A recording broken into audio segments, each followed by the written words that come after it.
हमारे रक्त समूह यानी ब्लड ग्रुप अलग अलग क्यों होते हैं? हम सभी जानते हैं कि रक्त हमारे शरीर का सबसे महत्वपूर्ण द्रव है।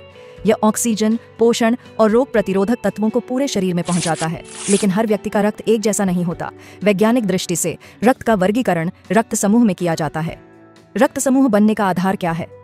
हमारे रक्त में लाल रक्त कणिकाओं रेड ब्लड सेल्स की सतह पर कुछ विशेष प्रोटीन जैसे एंटीजेंस और एंटीबॉडीज पाए जाते हैं।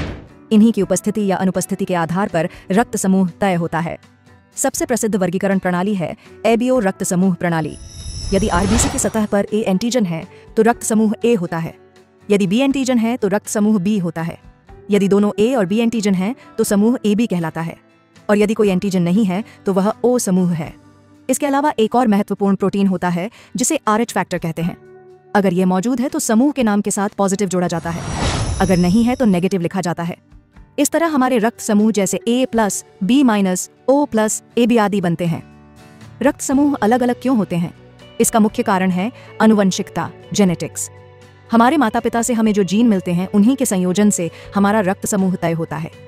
माँ और पिता दोनों से हमें अलग अलग अलीलीस जीन के रूप मिलते हैं और उनका मिश्रण हमारे रक्त का प्रकार बनाता है। यही कारण है कि परिवार में भी सभी का रक्त समूह एक जैसा नहीं होता। इसके पीछे विकास, एवोल्यूशन और प्राकृतिक चयन, नेचुरल सिलेक्शन भी भूमिका निभाते हैं। अलग अलग रक्त समूह ने अलग अलग बीमारियों से लड़ने की क्षमता विकसित की है। उदाहरण के लिए कुछ समूह मलेरिया से अधिक सुरक्षित होते हैं जबकि कुछ अन्य बीमारियों से बचाव देते हैं।